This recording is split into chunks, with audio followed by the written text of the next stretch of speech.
I'm Robin Goodfellow.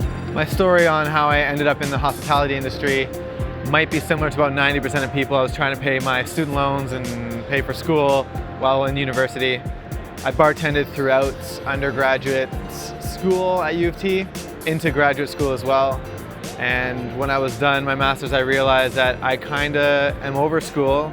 No desire to do a PhD, but I had been bartending for about 8 years and felt, well, you know what? It paid for all my loans and debts and whatnot. And when I was done grad school, I thought, hey, let's give it a shot. I started doing a lot more research, getting more mentors and learning exactly what this was all about. And it landed me here. Bar Raval was one of my first bars that I owned, and since then we've opened a few more spots.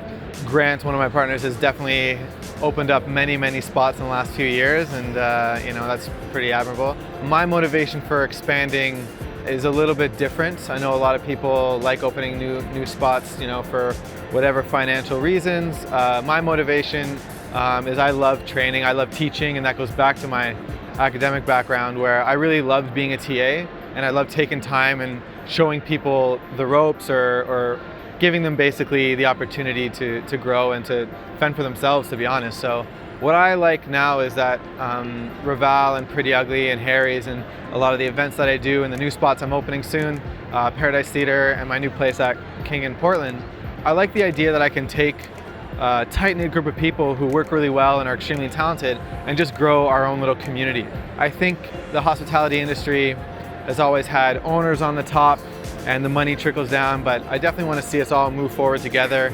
I'm not really into hierarchy, so my motivation for moving forward is bringing a lot of these hardworking, amazing people forward into, you know, areas that were kind of like off limits for broke-ass bartenders and servers, and kind of showing this industry a whole new renaissance where we're focusing not just on food and drink quality, which should be a given, and service. We're focusing on quality of life, sustainability, mental health, and of course, physical health.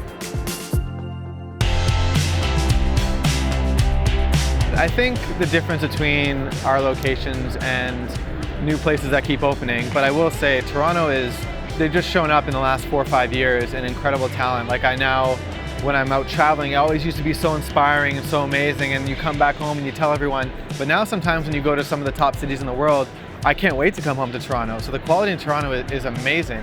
In the last 15 years, there's been a kind of a gold rush to the new dish, you know, the best cocktail, the whatever new garnish technique, and it was always about product.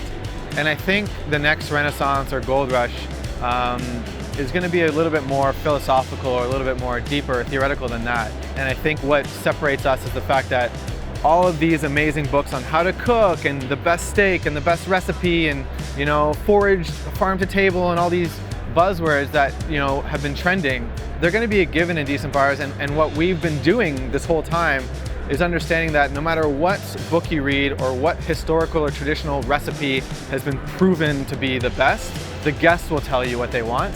The guests will dictate your technique.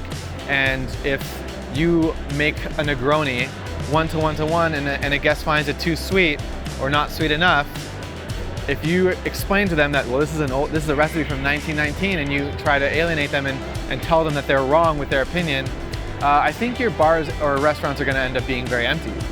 I don't think you should be charging people money for anything less than spectacular food and spectacular drinks.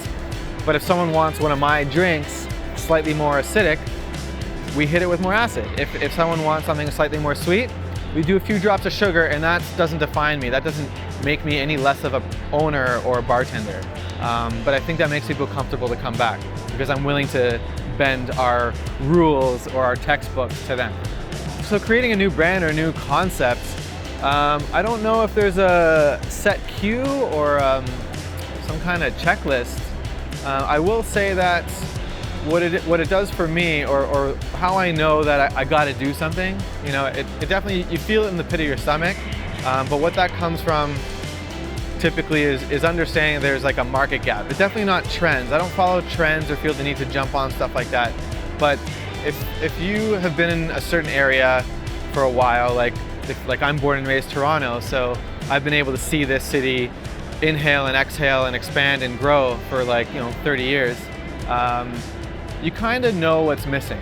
And when you're talking about a beach, trends might be the waves that wash in and then go, whereas a market gap is you're standing on the beach and you're finding a nice clean spot and you're setting up camp because no one's there yet. And you find this really cool spot, and you got the land and you got the area, and you open up your little shop, and you know, people can't but help but come over. So that's the difference between like a gap and a trend. You can go to so many bars in small cities now, and you can get an old fashioned that tastes like how it's supposed to. You know, 6-7 years ago that wasn't the case in Canada, or I guess most of the US, like in small towns. So the cocktail renaissance is over. So what next?